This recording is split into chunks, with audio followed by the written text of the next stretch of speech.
નમસ્કાર દર્શક મિત્રો, @ગુજરાતમાં આપનું સ્વાગત છે।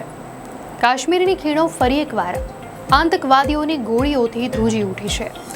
અનંતનાગ જિલ્લાના પહેલગામમાં આતંકવાદીઓએ પ્રવાસીઓ પર ઘાતકી હુમલો કર્યો છે, જેમાં ઘણાના જીવ ગયા તો ઘણા લોકો ઘાયલ થયા છે, જેનો હવે દેશભરમાં રોષ ભભૂકી ઉઠ્યો છે। જે ખીણોમાં દેશભરમાંથી પ્રવાસીઓ ફરવા આવ્યા હતા, ત્યાં આતંકવાદીઓએ પહેલા પ્રવાસીઓનો ધર્મ પૂછ્યો અને પછી તેમની હત્યા કરી દીધી।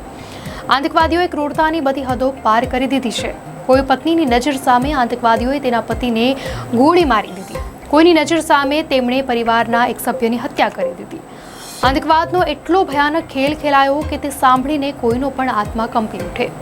આ હુમલામાં ગુજરાતના 3 લોકોએ પણ જીવ ગુમાવ્યો છે। ત્યારે આ મામલે આજે ગોપાલ ઇટાલિયાની પ્રતિક્રિયા સામે આવી છે। પહેલગામના આતંકી હુમલામાં મૃતકની પત્નીનો વિડીયો વાયરલ થઈ રહ્યો છે। આ બધા મામલે આપ નેતા ગોપાલ ઇટાલિયા પણ મેદાને આવ્યા છે અને તેમણે પ્રતિક્રિયા આપતા કહ્યું છે કે પહેલગામ આતંકવાદી હુમલામાં મૃતકોના પરિવારોના ભરણ પોષણ માટે તથા બાળકોના ભવિષ્ય માટે 1 કરોડની સહાય જાહેર કરવી જોઈએ। મૃતકના પરિવારમાં જે પણ શૈક્ષણિક રીતે લાયકાત હોય તેને સરકારી નોકરી આપવી જોઈએ।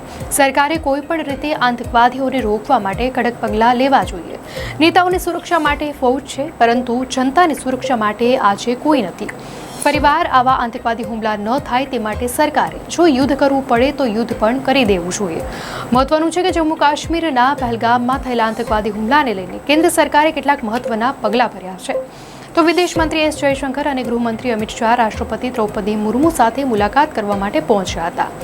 ત્યારે આ ઉચ્ચ સ્તરીય બેઠક સુરક્ષા સ્થિતિની ગંભીરતા અને આગામી રણનીતિઓ પર ચર્ચાને ધ્યાને રાખતા મહત્વની મનાઈ રહી છે।